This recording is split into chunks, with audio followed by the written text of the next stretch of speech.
If you don't know what you're aiming for, then it's pretty dang hard to make informed decisions. It really is all about just relieving pressure and giving ourselves optionality for our future selves, really. When people talk about investing, the first thing they usually think about is money. But I like to think in terms of outcomes, the journey to get there. I think the way that you and I have both constructed our rental portfolios is almost a symbol of that, right? I've always felt tethered to my desk or my job. The perspective of having been tied down like that taught me that I want a job or a career or income streams that are not tied down to a location like that. I think in real estate investing is you got to understand that you're doing it for 30 years out, not 30 days. Welcome back to our special podcast series, The 20-Minute Investor, where we bring you actionable nuggets and insights from our real estate investing journeys in bite-sized 20-minute episodes. I'm Aaron Amin. My wife and I built a portfolio of 8 cash flowing rentals across 3 states while working full-time and raising a young family. And I'm Nathan. I'm a husband, father, a tech executive who built a portfolio of cash flowing rentals across 2 states from over 2,000 miles away. Together, we co-founded the Remote Real Estate Academy, where we coach investors on how to build their own portfolio of cash flowing rentals from anywhere in the world. So today we're going to talk about one of the most important questions investors can, and in our minds should, ask themselves before they make any big decisions on how they're going to invest. And that is, what is your end game? Because if you don't know what you're aiming for, then it's pretty dang hard to make informed decisions. So on that very lighthearted note, Nathan, what is your end game? Putting me right on the spot, I see. It's a big question. We really only have 20 minutes to talk about this. No, I think joking aside, the way I look at it, I think there's different levels to what I should say our, between my wife and I, what our end games are. I think the first one, maybe the top level, the biggest of them all for us, the way we look at it is we just want optionality in our future. Keeping it as simple as that, because that's really what we're looking for. We don't necessarily have and peel the onion, we could get into it or not. Yes, we do have like monetary or financial goals and things that we're tracking towards to see progress and do stuff. But putting that aside, our end goal is not a certain dollar figure coming into the bank account every month, for example, like I know it is for a lot of people.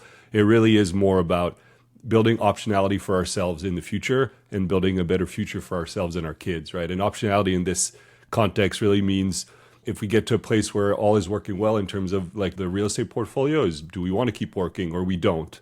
Does one of us want to quit our jobs to do something else? Do we just want to have a more comfortable, more safe, better retirement? Do we want to use some of what we have for big expensive things like, college and things like that? So it really is all about just relieving pressure and giving ourselves optionality for our future selves, really. And that's the big picture goal for us before any like financial metric, financial number of doors, size of portfolio or anything like that. How about you? Yeah, no, it is a loaded question. And you said, I more or less verbatim have the same philosophy. Couple key words that I heard you say though: pressure, options, flexibility, right? So pressure, I kind of think of it as, at first, every family, every person, every unit has some type of financial obligations, right? Mm-hmm. And so when people talk about investing, the first thing they usually think about is money. But I like to think in terms of outcomes. So in your case, what you're saying, right, is that you want the ability to not feel so much pressure financially so that you're forced to do things in order to relieve that pressure that don't align with your long-term vision for what you want your life to look like. And that's the kind of level, that's the purpose of this episode, is to say we spend a lot of time and like in our coaching program, the first step before we get into the tactical nitty gritty stuff is the goal setting. It's the strategy. It's the visualizing, what do I want my life to look like? What is the end game that I'm trying to enable for myself? Because if it is, sipping margaritas on the beach and doing nothing, then first of all, crazy. I got a little reality check for you. That's probably not realistic in a short-term time frame under most circumstances. But second, the things that you would have to do to get to that level of passivity and flexibility are very different than raising a family with 4 children in a high cost of living area and working maybe a job that is in line with your passions, but maybe doesn't pay as much, right? So the circumstances matter and what you want to do matter.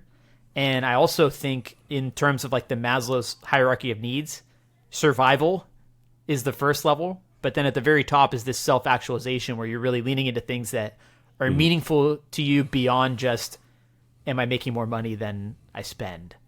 And so the journey to get there, I mean, I think the way that you and I have both constructed our rental portfolios is almost a symbol of that, right? It's like at the beginning, you kind of just get in the game because you know that the snowball has to start rolling at some point. And you have the outcome in mind that, yeah, I want this relief of pressure. I want this ultimate, optionality and flexibility in my life later. But if you try and like jump to that outcome right out of the gate with the first deal, the first thing you ever do, it's going to be really hard. So that's where like having that end game defined, even if it might be a moving target or it might change, it at least gives you some direction how you're going after real estate. So for us too, we have 3 kids, age 3 and under. Our big kind of end game in mind over the next 2 decades, I would say, is to be able to have the flexibility to enjoy that very, very brief fleeting window of time where our kids actually are in the home. And even more than being in the home, they actually want to have something to do with us. Because I remember being 14 years old, and I love my parents. I've always had a great relationship with them. But I certainly had other interests at some point and other friends. And I recognize how short that window is. So for me, everything I do in the next 3 to 4 years is about making sure that we can take advantage of that window while it's open. Yeah, I think we talked about this in this podcast in the past maybe, and I can't remember what the exact statistic is or where I heard it, but it's something like 80% of the time that you're going to spend with your kids is between their ages of 0 and 12 or something like that. And that remaining 20% is from, 12 to whenever you move on, right, to another life. So it's pretty insane. And our oldest is 7, so 12 is right around the corner. So yeah, same here, enjoying every second while I can. Yeah, and I mean, I know you and your wife moved internationally, right? And so you're in California, and the family that you have is very far away. My family's not as far away, but no matter what, my parents split up when I was young. They both remarried, and I'm very close with all 4 of my parents. They live 3,000 miles away from each other. So even though at different points in my life I've lived next to one, or now I live next to another set of parents, I'm always far away from someone that I care about. Yep. And so that's another element to our vision, is becoming location independent. I already work fully remotely, which is an absolute blessing, especially because the first chapter of my career, I was in the office 4 or 5 days a week, and at shows 4 or 5 nights a week. I was the furthest thing from remote. I had no flexibility. I felt, the word I always used was tethered. I always felt tethered to my desk or my job. The perspective of having been tied down like that taught me that I want a job or a career or income streams that are not tied down to a location like that. And especially there's this window of time with my kids, but there's also a window of time with my parents over the next 2 to 3 decades 100%. that I want to be able to spend quality time with them and not just see them for a weekend here and there. So with those outcomes in mind, right, that means I have to have a job that supports that flexibility that I can do from multiple places. I have to be able to contribute the value to that employer that would allow that flexibility. And whatever real estate investments we make, part of why you and I do remote is because we're not tied down to that location. All of those things informed the strategy that we used to build our portfolio. And I think I would imagine that's part of the allure of remote for you too, right? No, 100%. Yeah, it's the flexibility and the optionality. We don't have to be here if we don't want to. We can travel, we can move, we can live elsewhere, and being able to continue to build and maintain and benefit from a rental portfolio is paramount to us. I'm curious, talking about end goals, do you remember what yours was before you bought the first, and how that's changed now maybe? Most people think I'm full of crap when I say that I can operate and grow my portfolio in an average of 20 minutes per day. So instead of asking you to take my word for it, I sat down with my business partner Nathan, and we ran through our entire 20-minute investor strategy in a free workshop. We go through all the different workflows, software, and tools we use to stay in control of our portfolios so we can focus on what matters most to us. You can watch the entire workshop and download our workflows for free at 20minuteinvestor.com. Again, that's 20minuteinvestor.com. And back to the show. Yeah, so I think I've described this a few different times, and the more times I tell this story, the more clear it becomes. When I worked in entertainment, I was working literally 80 hours a week. I was normal office hours, and then I'd be out at shows, either working shows, or when I wasn't working shows, I would be at our competitors' shows trying to study up on how their show, how many people were there. I poured so much of my time and energy and heart and soul into that job notoriously underpaid, overworked industry. And at the end of it all, I pretty much ran myself through the ringer. I've been very open about the personal challenges that I faced during that window. I developed some nasty habits that turned into ultimately a spiral that ended me up in rehab, right? And all of that effort and energy and turmoil that I put not only myself through, but the people around me through, what did I have to gain for it, right? I wasn't making $300,000 a year. I didn't have some hefty bonus package where all that marginal effort and energy had an incentive tied to it. The incentive was that maybe one day I could get lucky and move up the ladder. But the next notch up the ladder was those people held those jobs for 20 years. Those are coveted positions, extremely competitive. And to get one of those is like winning the lottery, it felt like. And so I share that because, when you put that much time and energy into something and there's not really any upside, you're not in control of, creating your own value. Once I did burn out and go into rehab and I asked myself all those tough questions, finally give myself the space to be introspective and say, what do I really want out of my life? I was 29 at that point, newly married, didn't have kids yet, but knew we wanted to. Giving myself that space taught me that I need somewhere where I can have at least some influence in my upside, right? And so I always circle back to that phrase, own your upside, because entrepreneurship, investing, these are situations in which you can be compensated directly for the value that you create, whether it's equity in a property or a business, whatever it is. That's taking, kind of life into your own hands. And so even though the first property we ever bought, the cash flow, now I know the way I underwrite now, it would have been negative on paper, but it was a few $100 a month positive in gross cash flow. So it's not like doing that all of a sudden set me free financially immediately, but it was the beginning of a small snowball that we started rolling down the hill. And you and I have talked how we believe in just letting that play out over time. One house turned into 3, then the cash flow from that plus our income snowballed and turned it into 4, 5, 6. We peaked at 8 rental properties, but it turned into, like you and I both talk about, how we created $5,000 in net cash flow from these rentals that we bought using fundamental, principles, good operations, good systems.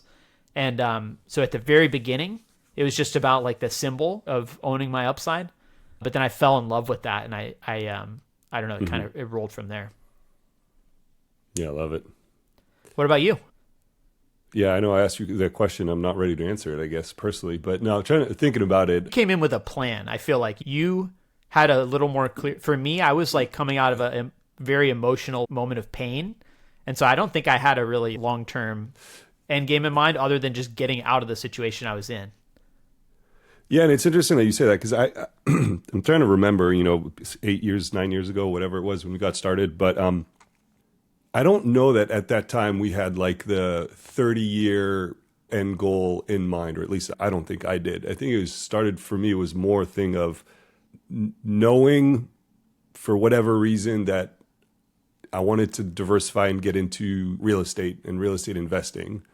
For all the reasons that everybody hears about, you read about, YouTube podcasts, all that stuff. And I was just maybe, my first kind of quote, air quote here, end goal was buy that first rental property because I needed to experience it, learn, make mistakes, understand the process, realize that it's doable, even though I've never been to the market where I bought that first rental, that I didn't die in the process, that everything is still okay and all of that. And I think from that point on, it's when let's call them shorter or medium term kind of goals starting to emerge organically, where it's yeah, this works, this is good. Now I'd like to get to a point where I don't have to come out of pocket for the next purchase, for the next rental property that we want to purchase. So I just did basic math on how we're analyzing deals and the returns we were getting and the cash flow that we're getting. And I said, okay, I need to get to 10 because I know that when I get to 10, those 10 every year will fund the down payment for the next purchase, right? So that was kind of the next goal, and time horizon on that was a few years, right? It wasn't anything I had to do it overnight or anything like that. I think it's after we got to a place where we could see that the effects of that snowball that we've been talking about, that I could step back and look bigger picture, saying the ultimate goal of all of this is really just future optionality and better lives for ourselves and our kids. And that's what I guess drives me now, and maybe how I've changed, thinking about this over time. And I think it's at least for me, I guess it was a relatively normal process. It's hard, I think, to start when you're at square one or zero and you're like, oh, here's my end goal. I want optionality for my kids, my future, everything. I have to work, I don't have to work, 13, 15, 30 years from now, whatever it is.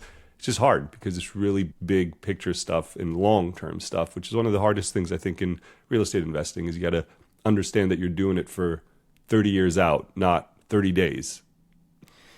Yeah, and the end goal, the question about what's the end game, I think it's important to spend time understanding the outcome, but then don't get so fixated on it that you're going to get discouraged when the first 3 or 4 years of owning rental properties is pretty boring, not particularly profitable in most cases. Even if you buy a good deal that's got whatever your 10 or 12% cash on cash that you're aiming for, that 10 or 12% cash on cash could still be like $300 a month. It's not going to be something that lets you exit your job right away in most cases. But is it playing a piece in the long-term game that will get you to that end game? That's where the understanding the end goal is important, because if you don't have that to tie back to and anchor back to, it's pretty easy to lose steam, especially the first time you're faced with it, because it's not a matter of if it's going to happen, it's when are you going to hit your first eviction or your first giant capex thing that you didn't quite expect. Those things are really hard to endure if you don't keep your eye on what this property is going to do for you 10, 15, 20 years in the future. And then also the nature of amortization tables. I know I'm getting nerdy here, but like the first 5, 7, 10 years when you're paying your monthly mortgage payment, which if you're using 30-year fixed mortgage, at least the payment amount stays the same, but the majority goes to interest. And so you're not really seeing your loan pay down for the first 7 to 10 years too. So I don't know. I think it's a vehicle to almost force you to be patient is what that long-term goal setting and thinking does for me, at least. 100%. So, one of the things, speaking of kind of like, setting the long-term marker and then reeling it back in like a fishing pole, one of the first modules in our course is the quarterly goal setting. So you can't really set quarterly goals if you don't know what your long-term goal is. But what we then do is we get super granular and tactical, and we say, okay, in a lot of the cases people join our program, their goal is to buy a rental property in the next quarter. That one's a little easier because we have more or less a step-by-step formula for how to make that happen if you want to. But once you even get out of that, right, and let's say you get your first rental property, okay, well then for me, I still set quarterly goals of what am I going to do? Am I going to install systems? Am I going to set up my accounting and automations? Like, what am I going to do? Am I going to buy another house in 2 quarters from now? If I'm going to do that 2 quarters from now, what do I need to be doing now? So it's kind of just always having these little calibrations. In our case, we do the 20-minute investor system. So we've protected and set aside that 20 minutes per day. Just because you're not actively buying something doesn't mean you can't find things to continually improve, or whether it's networking or ongoing education, putting out content, right? So I'm just curious, like, do you still think of things that granularly even when you're not like in the middle of a big sprint? Yeah, I mean, the short answer is I think always. I mean, but I do that also for everything, for every aspect of my life, whether it's, family, kids, W-2, health, food, fitness, real estate. So I tend to do that for all the things. But I think, one of the things, for example, is like right now, I'm trying to think how to say this. It's like we're not as actively pursuing the next purchase. That's just the season that my wife and I are in right now, for reasons that are personal to our own, related to, W-2s and things like that. So we're being a bit more conservative. But that doesn't mean that I'm not analyzing deals every single day, not looking at the market every single day, not setting goals around, how many outreaches do I want to do to people in these local markets, other investors that I just want to network and connect with, how many deals I want to analyze, still run our monthly numbers to understand like market dynamics and things like that. There's always a breakdown of stuff, regardless of, and stuff that you could do regardless of what quote season you're in terms of, whether you're maintaining, buying, selling, or anything like that. Yeah, absolutely.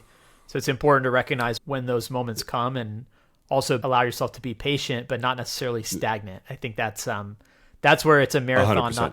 not a sprint all the time. So Yeah. We're right at the 20-minute mark, but it was pretty difficult to fit such a loaded topic into a short amount of time. Yeah. If you want, I think we'll make an exclusive offer here. If you are not part of our community, but you would like access to the quarterly goal setting portion of our course, drop us a comment or shoot us an email at hello@remoterealestateacademy.com, and we will send that over at no charge. It's a module that has made a big impact for us and a lot of our students, so we're happy to share it.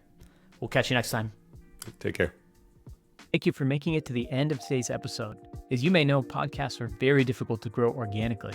If you're getting value from today's episode, I'd deeply appreciate if you can take 30 seconds to leave my show a 5-star rating and review. This will go a long way to helping me reach more listeners just like you. Thank you so much in advance.